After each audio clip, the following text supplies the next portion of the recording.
One of the best ways to fatten up your sounds is called parallel processing. In this video, I'm going to show you how I beef up my drums whilst keeping the transients and dynamics. Let's get into it. So this is a drum and bass tune I'm working on at the moment. Let's take a look at the snare. This is the snare on its own. Sounds okay, but it's sounding a little bit lifeless. So I'm going to use convolution, reverb and saturation in parallel, running alongside the dry signal and mixing it in to taste. So this is what it sounds like together. So the convolution reverb gives it a nice natural room sound and quite a lot of width. I've taken off a lot of the lows and some of the highs.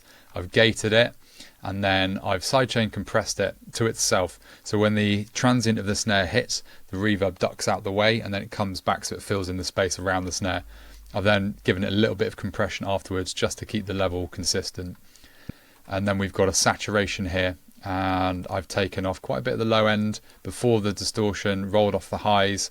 I'm using the Sound Toys decapitator and then just a little bit of transient shaper just to take a little bit of the sustain off, and that's all together.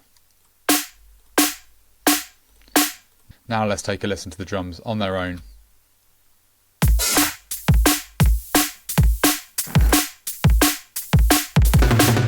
Again, sounds cool, but they could do with a little bit more energy and a little bit more width. So we've got 3 chains running in here. We've got a reverb, a room reverb, we've got a distortion and a parallel compression. So this is how it sounds all together.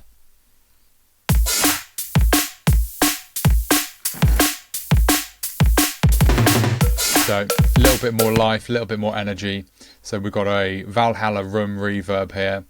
That is side chained from the kick and the snare again, so it just fills up the space around the kick and the snare, and the kick and snare punch through.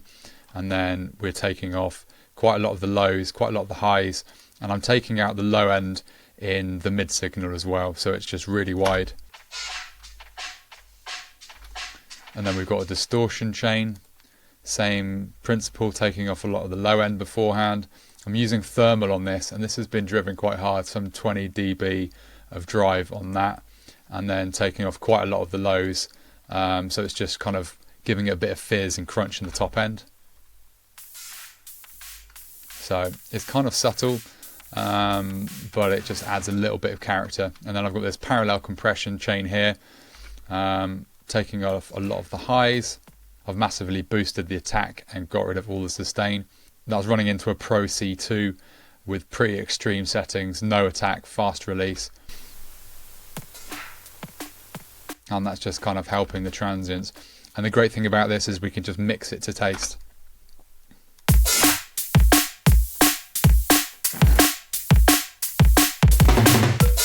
So all together.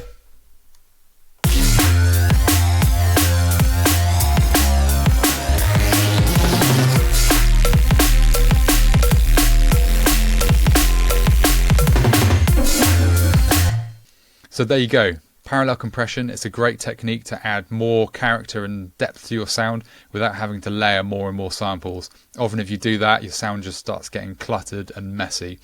So it's a really good technique. It's all about the mix. So if you overdo it, you'll notice it, and then you just have to bring stuff back in. I hope you found this helpful. If you have, like it, save it, drop us a comment, and follow me for more production advice coming soon.